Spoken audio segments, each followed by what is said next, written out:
Hey, Bobby Manning here. Welcome to the Garden Report on CLNS Media. Friday edition of the show before the Celtics head down to Washington. Just came back from practice, and we have a special guest here for some talk about the Celtics in general this season, but also their 4-game win streak here and the incredible season Derrick White's having. And it's none other than his father, Richard White, who many of you know from Twitter, many of you know from his commentary on the team. And, a couple interviews we've done as well, Richard. Great to have you here. Finally do a podcast together, kind of talk at length about the team here. And it's been a fun one to watch this year.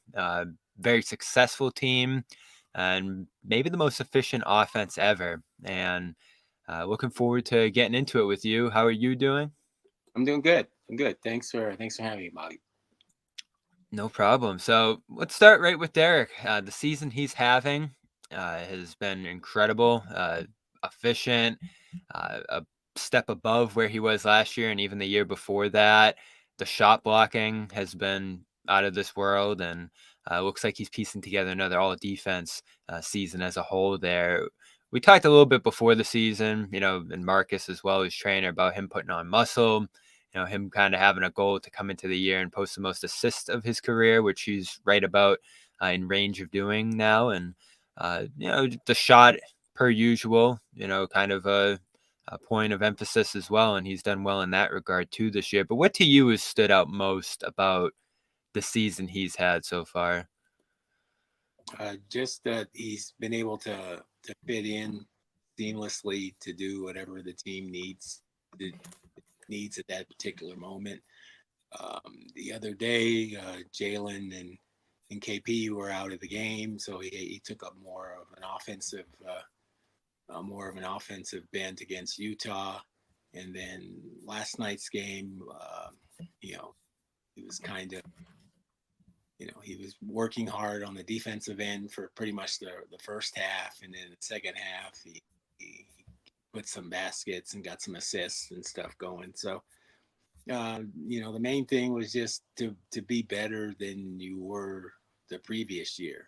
I mean, kind of, the first year was kind of a whirlwind. You just get traded and then finals, and then the next year you make it back to the Eastern Conference Finals, but you have the big game 6, but then you don't end up making it to the finals. So like every year we take a recalibration on what went well, what didn't go well, what we can improve on, and and how you can make the team better.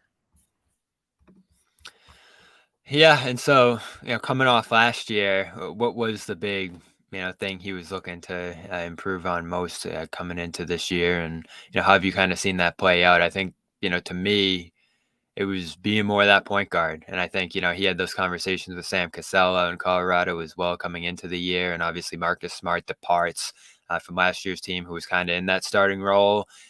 He's been able to make it his own, and it looks like he's getting more pick and roll opportunities. Looks like he's getting more time on the ball, also playing a little bit off the ball as he always does. But what, in terms of the role, do you think has changed the most for him this year, and how has he kind of adjusted to that? I think it's the main part of of that role is just the opportunity. Um, it, there's a lot of talented people in the NBA, and you just need to kind of be in the right spot, have the right opportunity, and be ready at optimum peak to take advantage of that opportunity. I mean, Shea Gilgeous-Alexander was buried with the Clippers. Now he's got an opportunity with Oklahoma City. Derek always had the thing where he could do things, but his makeup and the way he plays is he doesn't he said that when he first got there. I just don't want they're a good team. I just don't want to screw it up. So it's in his nature not to be as boastful and kind of out front as some other players may be. And the fact that Marcus got traded, then there was no first Marcus got traded, and then, okay, you really got to step up because that's before the holiday trade. So there wasn't any there's not a fallback plan. You've got to step up. You've got to hit the ground running. And so that's kind of what his workouts were geared towards. He worked with his strength trainer, Michael Robinson, and just so that, with Marcus gone, he's going to be asked to play more. And when you're asked to play more, you're going to have your body bulked up to a point where you could go all the way through June, where you don't feel tired. So he kind of felt maybe a little bit tired at the end of last year, and knowing that he's probably going to be counted on even more this year, he really focused on, getting stronger, building up stamina. So, if Joe and the team needs him to play anywhere from 30, 40 minutes a game, that his body could handle it. Yeah, and he had maybe in terms of that strength you're talking about there, the most impressive stop to me he's had all season, where Nurkic last night, who grabs 20 rebounds, probably one of the strongest guys in the league, had him deep in the post, no help, and he just went right up and blocked him, like straight up. And it's I think he's got 1.3 per game this year. It's always been a part of his game. In fact, one of my favorite stories Marcus told me about him was when he was in college, and I think it was at UC CS, and he was just going up and swatting shots off the backboard and just like doing it over and over again, and saying, I think he was saying he was trying to do it like LeBron would do out there. So that's always been part of his game. But to see him doing it this consistently at the NBA level is pretty impressive. And I'm sure the strength training you talk about is a big part of that. But what do you think's allowed him to just do that so consistently this year as he has? I think the main part is he's always had, playing different sports and stuff. He's had good eye-hand coordination, and that if people go that well with timing.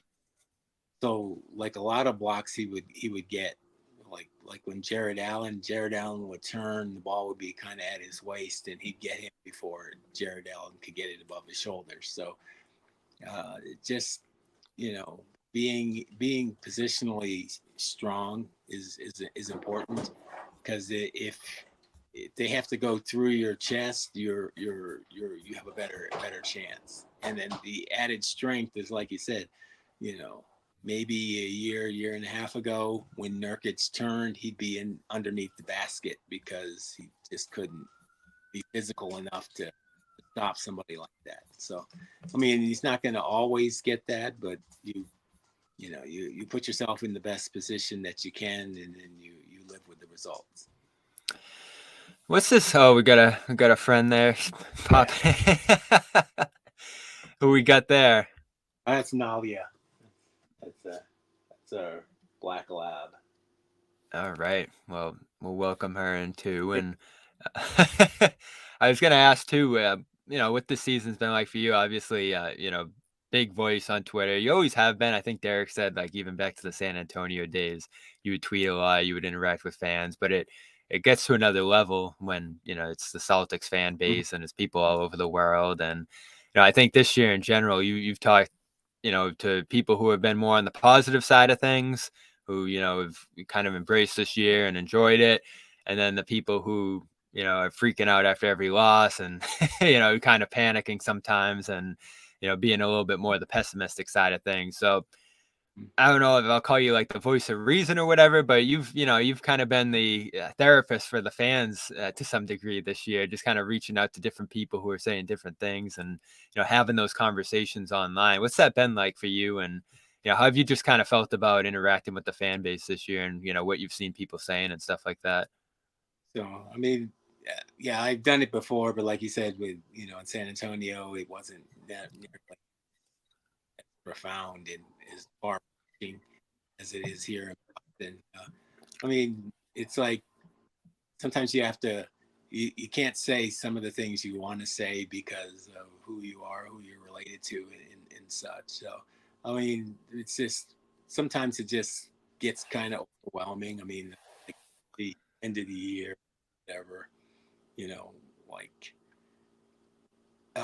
basically on the way I looked at it was the better Derrick played before this year, the more hair and forehead comments we would get, and that would just kind of kind of get at me because you don't have anything to say about the person's game, but you want to pick on something that you think, and because you put something out there and one person laughs at it, then it just it kind of goes viral and everybody thinks it's like someone doing a knock knock joke or your mama joke or whatever. It just keeps going and going. I mean, you get that all the time. And then I kind of once I kind of took a step back and said that it's coming from a place of they have empathy and they're jealous. So first it was like with Derrick, and then it started to take hold on some of the things they're saying about different Celtics. Jalen can't go left, and I mean, okay, so Jalen may have had a problem going left, whatever, a couple years ago, but this is 2024, and he's doing well. He's doing well now, but that joke still reigns supreme. Or he's the most. He has the highest contract. Okay, someone's going to have the highest contract. I mean, Timothy Mozgov back in the day had the highest contract. It just depends on when your free agency takes hold and where the salary cap is at that time. I mean, Jalen is technically not the most. He's not the highest paid player on the team. I mean, Drew and KP make more than JB does, but we don't want to let facts get in the way of people ranting, raving about something that may or may not happen, next year. And even if JB has his contract next year, I mean, Jason's going to sign his, so it's like, and then whoever else, there's all it's it's funny money. The salaries are just going to keep going up and up and up. So I just try to get people focused on reporting and talking about the actual stats, things that happen in the game, instead of trying to interject and make yourself feel good about, I said this funny one liner, or I have this preposterous 14 play parlay that may or may not happen. So it's like we someone says, oh, well, they can't do this, and if they're right, they you hear about I won 2 million on this 14. But if they're wrong, you don't hear anything. It's like there's no accountability. I mean, yeah, if every day you play a 14 team parlay, you may hit one and you may get $2 million, whatever. But how much are you losing before you get that hit, if you even ever get it? So that's kind of the way I look at some of the things with Twitter. And so Yeah, that's a good point. That's changed it for sure too. Like what people's perspective, what they're coming at it from. Do they have, picks or bets on the line or stuff like that? Like that has certainly changed the game. But, the one thing I like about you is that you're coming at it from a fan, because you've always been a Celtics fan, your whole life.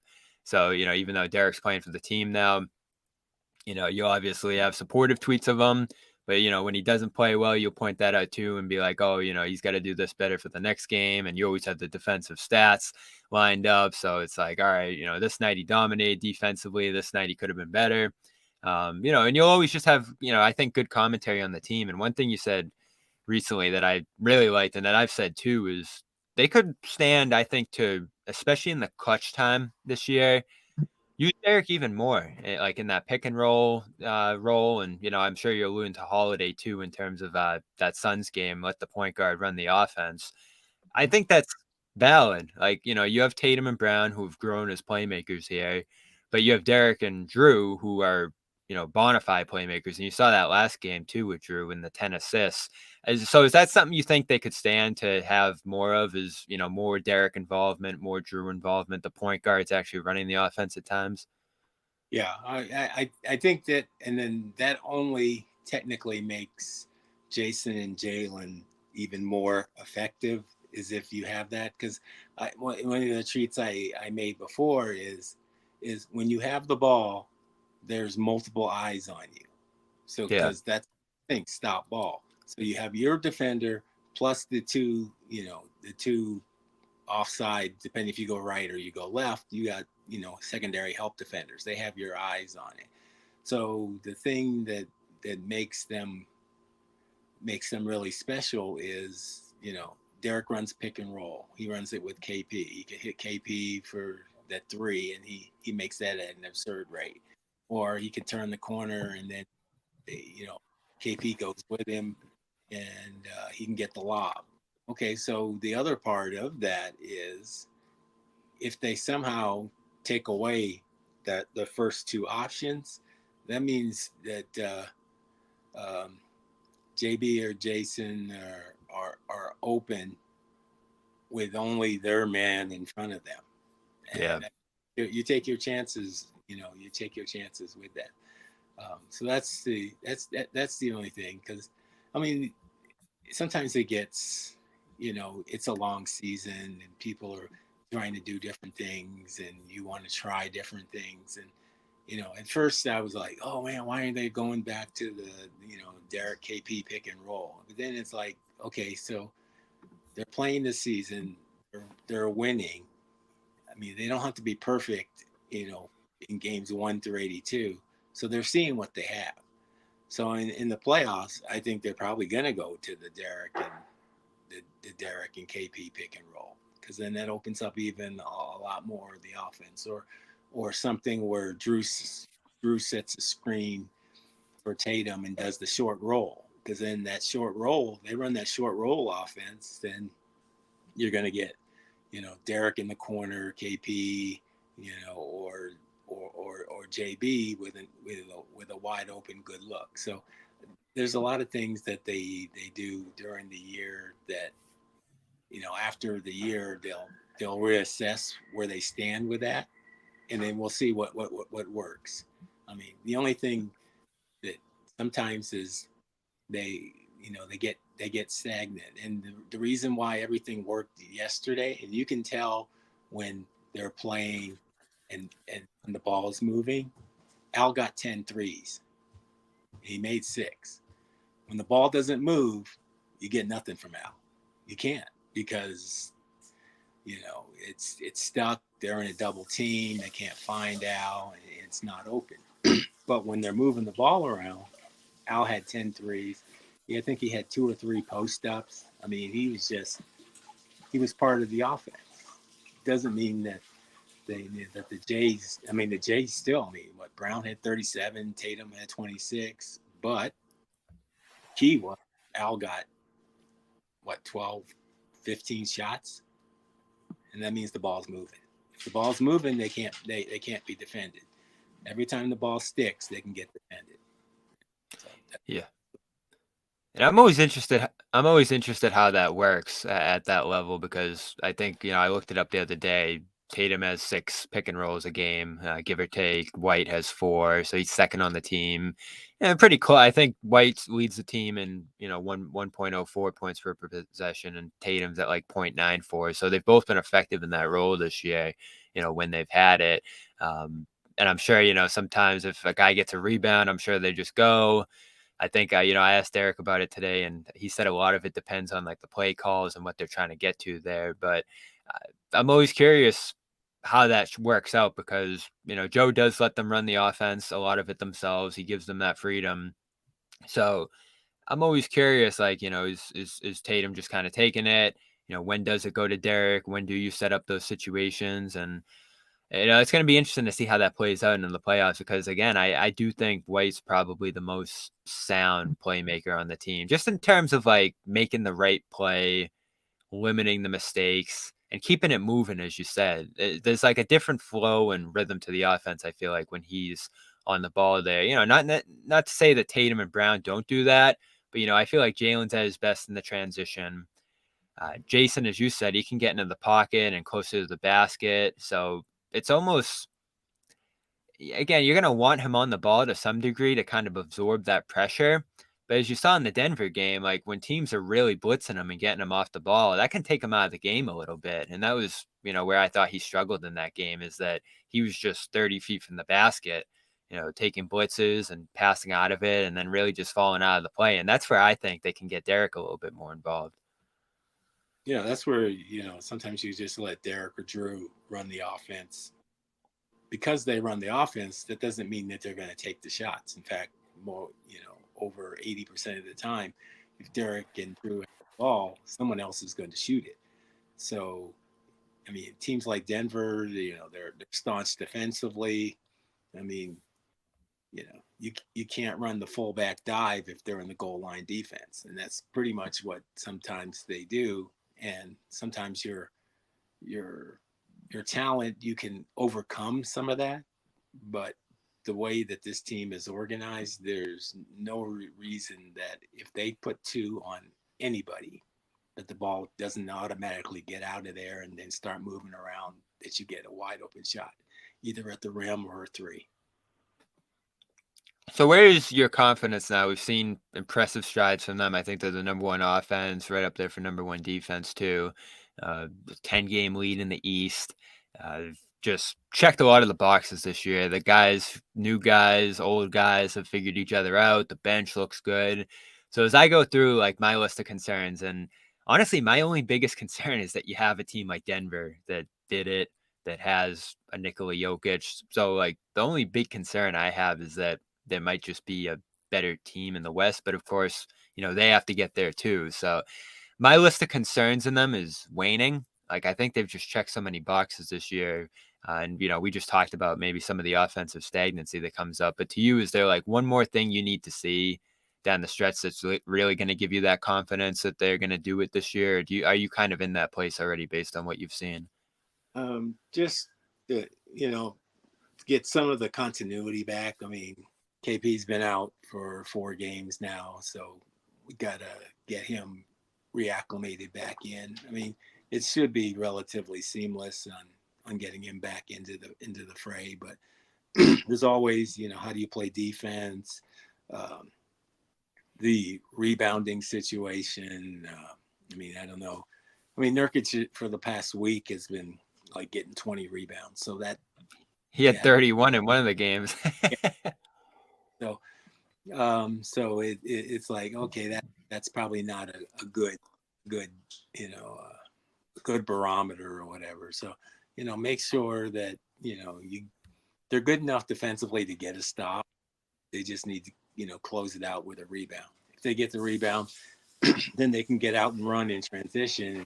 Jalen's a beast, so that's easy. The more transition you can get, the less you go against the team's set defense, and then it's really the floodgates really open.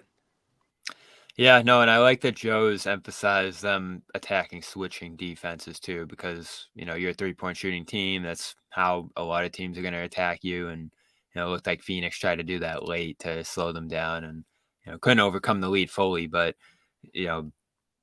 dwindled Boston's offensive success late in that game by doing that. So I know they got into some of that stuff today, and it's going to be interesting to see how they do against those kind of defenses into the playoffs. But I feel like Joe's done a good job this year, emphasizing stuff like that, setting a message, even just kind of showing his own personality out there. And I'm sure you saw him contest the shot after the timeout, which was, when I was sitting, where we sit there in the, loge, out of the corner of my eye, you kind of see the bench there, and I see him going up and contesting Royce like he's, like he's Derrick White out there or something. And I'm just like, did I really just see that?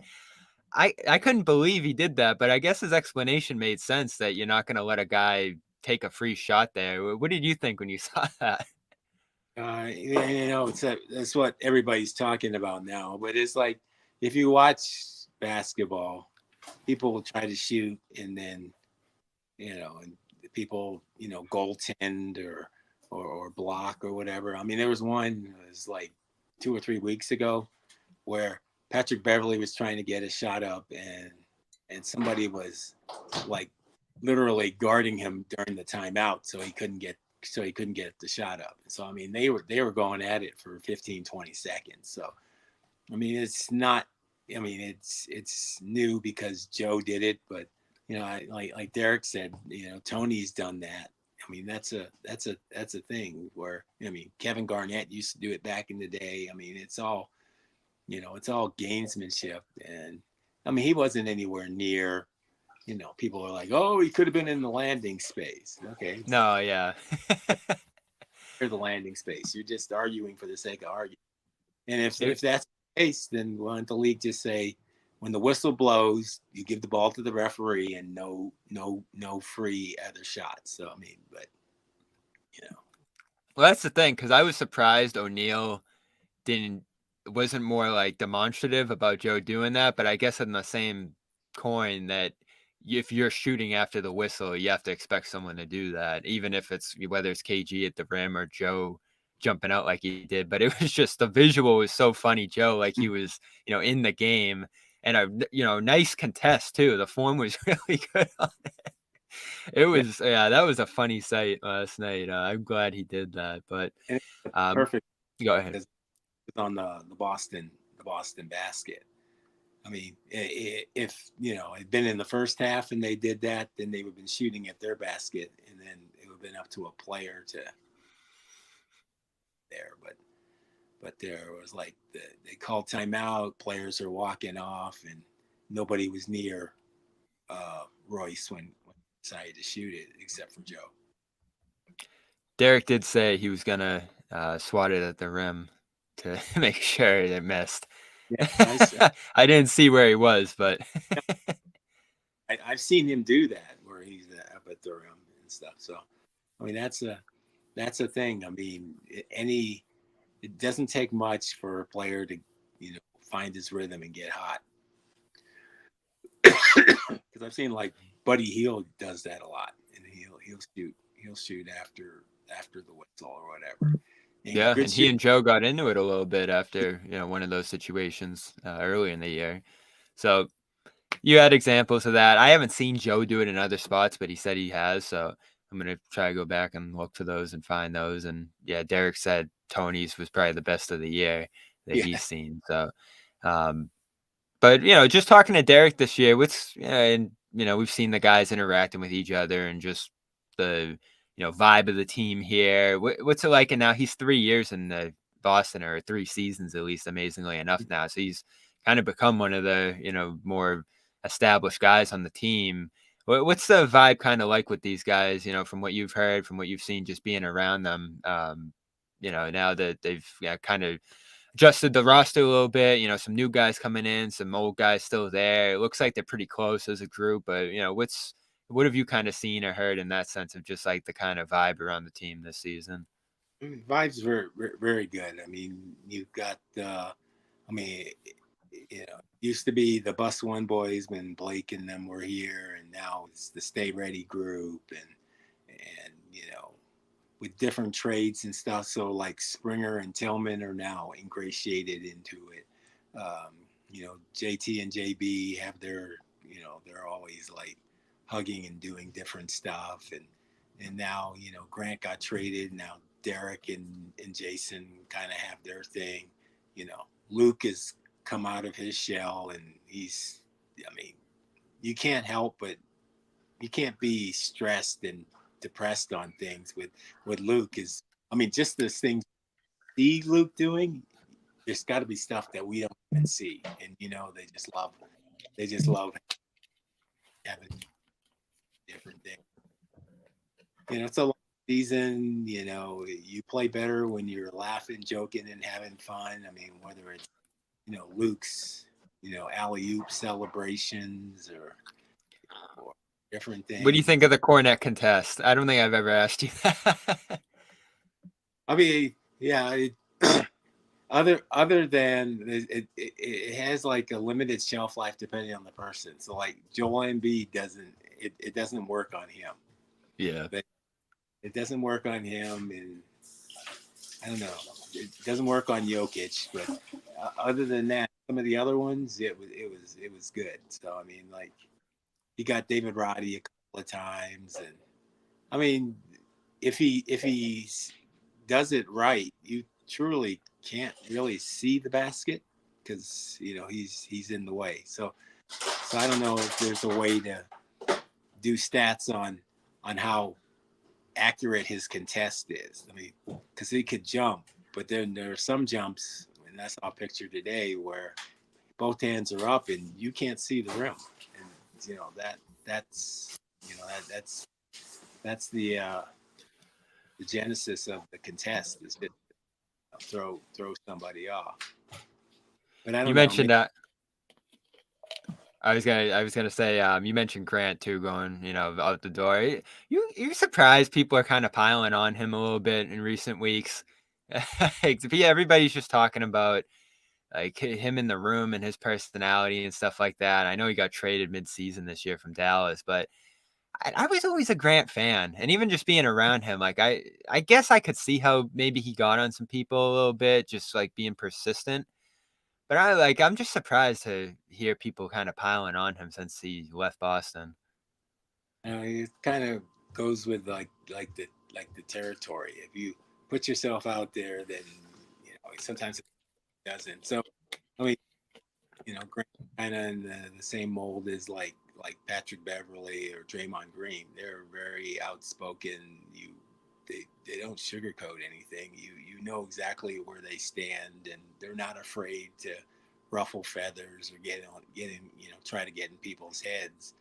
And so, I mean, after that, then it just kind of, it snowballs depending. Because, I mean, that's just kind of the way of the NBA. I mean, when Dallas first got Grant, they were like, oh my God, he's so great. And, why did the Celtics let him go? And then, and he didn't shoot as well as he did when he was here. And then everybody soured. I mean, that's pretty much the way, NBA fandom is we're with you, win or tie. But the minute you have any struggles, then that's when you find out who your friends are. Yeah, and I'm maybe interested to see him coming back next month, and hearing what all the guys had to say about him. Jason did come out and defend him on Twitter there, which I think says something when the best player on the team comes out and defends him like that. Again, I never heard anything about the locker room stuff, like it's being mentioned now, but no.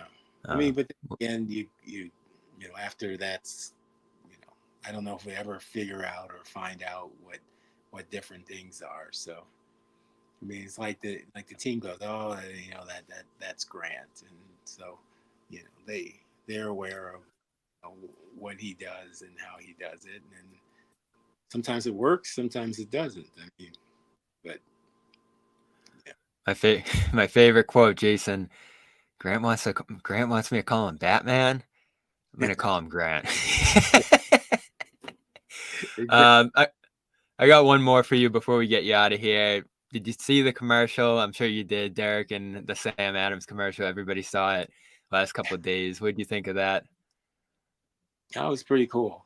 He got a local spot, and it was weird. I was like, he didn't give us any heads up, but that's normal with him. That like, oh, I did a commercial.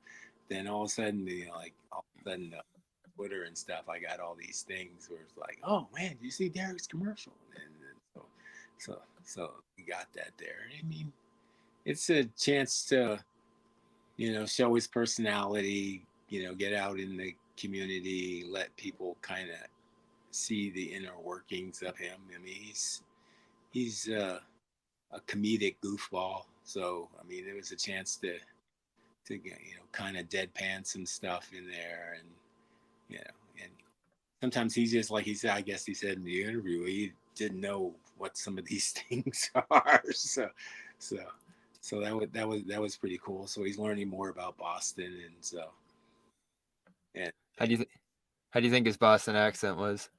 I mean, it's still a work in progress. He's only been there a couple of years.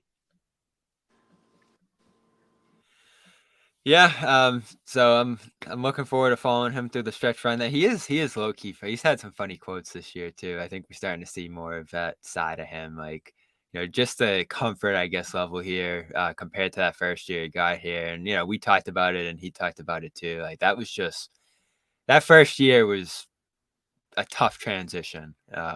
They went to the finals and all that, but the movement at midseason, I guess, was just that big of a challenge. And then once you get the full off season and then into year 3, it's a little different, huh? Yeah, he's feeling comfortable there. I mean, he's etched out a role. Um, his teammates, he's got trust in the teammates where they're always talking to him about you got to be aggressive. You got to take your shots when you get them. So I mean that's what kind of makes the team kind of run, makes the team special. They're they're all like cheering for themselves, even like when always like bench shots where you see people going through celebrations, celebrating on the court. And it's the same way whether you're the starter or someone coming off the bench. I mean, when like Brissett had that one, he got the ball and he went and dunked it, and then like Derrick and Al and all those guys were like they're just like happy, and so everybody's happy for everybody else, and so that's kind of where things are. So I mean, they're putting the pieces together. I mean, Tillman's now starting to find his niche, and you know, without disrupting what they currently have. So they're just adding and trying to get better, game after game. Yeah, and that aggression, he told you he was going to let it fly in that game, the 7 for 11 game. Did you still talk to him before every game and, tell him a little something? Is that Mm-hmm. kind of when he said that? Yeah. Yeah, it just depends kind of what they're doing or anything. A lot of it isn't like specific. You got to do this, you got to do that. It's just it's generalities. Basically it's always like the that he wears on his wrist, dare to be great, and that I love him. So that's basically, those are the two staples. Those two are on every. Usually it's just like, be a difference maker, be a that sheet, make a play. Sometimes depending on how things go, his mom will say, "Oh, can we get a dunk?" But that's rare. Like that Orlando game last year. Yeah, I remember that. He's Richard White. We've loved having him, in the Celtics world and interacting with him. And you can do the same there on Twitter at RamblinRec. Great to finally welcome you here on the Garden Report as well. Appreciate you stopping by and looking forward to the stretch run here, the playoffs. I'm sure we'll talk to you again some point down the line. But for now, enjoy your March. Enjoy your rest before the playoffs here, and get well. All right. Thank you. Thanks for having me, Bobby.